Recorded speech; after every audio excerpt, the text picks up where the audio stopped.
So in today's session we're going to talk about facing big objects that we can't put a clamp on. So if I wanted to, this is a pretty thick object, and what I want to do is I want to face this whole surface area here using my CNC. But the problem is I don't want to put a clamp on here, because if I do, I will not be able to surface that particular area. So I'm going to talk about maybe 5 or 6 different ways that we can accomplish this task very simply and without too much expense. And I'm going to show you each one, and then I'm going to have a little discussion at the end about what the benefits are, plus and minus on it. And hopefully you'll learn something from it. I learned a lot. And this is something that you would use if you have, say, a cutting board, a really thick cutting board or something that you want to face off on the CNC. It's too wide to put through the planer, it's too wide to put through the joiner, and you need to surface it to make sure it's nice and smooth. So this is how we're going to handle it by novel clamping methods.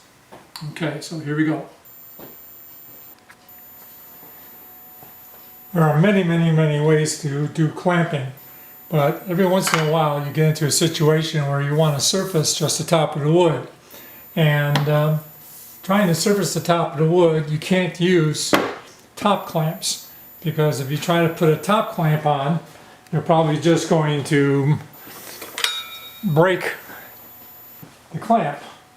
So normally I would do a clamp over here and here and here and here and tie this down, but I can't mill the top of that piece because of that. So in that case you have to use something called a side clamp. Now there's a lot of different side clamps that you can do. These here fit into the groove that I have here, but I could just as well use a regular clamp and fit that over on the side.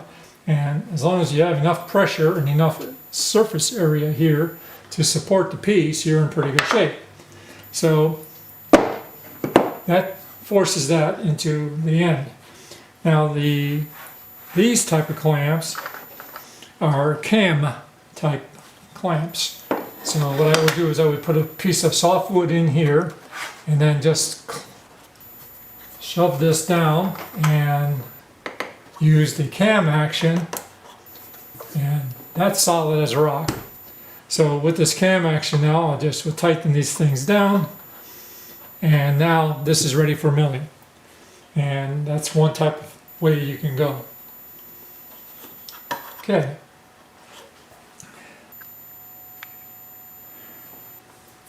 Another way that you can mount this so that you can do a milling is by using double-sided stickum tape. So what I would do is I would put the stickum tape on here and here, and then turn it around and bang it up against there. Now that will generally work, and it will stay firm enough for you to do some milling. But I would recommend taking very light cuts with the blade on the top if you're using double stickum tape. The best way to possibly face anything is to use vise. You can use one vise, or you can use 2 vices, or whatever you want to do, as long as it is solid enough. Now with this spread over here, this is marginal. This will be okay, but I would prefer to have a much wider vise or 2 vices in order to mill this particular piece. Now what this does though is it lets me easily go in and out and replace this piece of wood with the next piece of wood. I can keep going and going and going and milling. And I would still clamp these down, of course, all 4 corners to make sure nothing moves while I'm milling. And I think, well, I know that this is the best way to do it if you have the vise big enough to hold the workpiece. Sometimes you're not going to be able to do that. Primarily, let's say in the case of a breadboard. With a breadboard, this is going to be way too big, and you're not going to be able to put it into a vise. But there are solutions for that as well, and we will cover a few of them.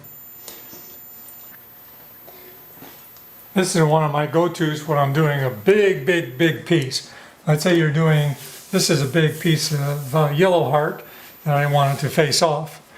And it's the easiest without damaging the piece too much. This is a really a big vise. That's what we did. We made a big vise out of some wood, and I had aluminum on one side. You could probably do wood on both sides, but I chose to do aluminum. And all you have to do is put this in and tighten it up. Make sure it's tight. And this piece isn't moving. And that's a very good way to surface the top. Now, you really don't have to do much because all you do is you put on the corners here your clamps to hold down the vise, and you're good to go. I really like this method here because it's nice and easy.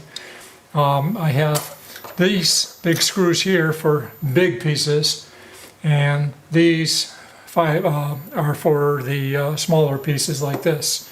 Just easier to unscrew and screw instead of having to screw all the way down here on both sides. Okay, so there's only one more hold down that I want to show you.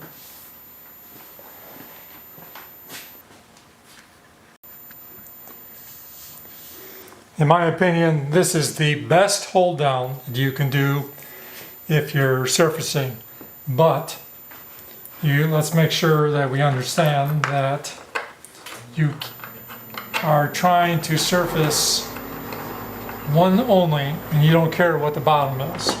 So what I would do is I would take a board that's bigger than the piece I'm trying to surface, and place this in this place what I'm going to surface in the center, and then screw using screws countersunk.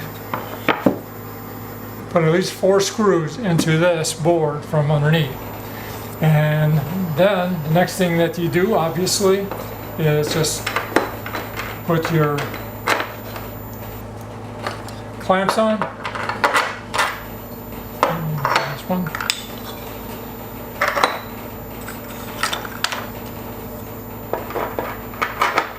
And surface away.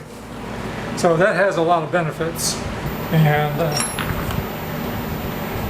it's going to be strong, it's going to be easily removable, and you'll have no problems as far as making sure that the bit will surface this smoothly without any resonance. Okay, so I would think that that would be my favorite.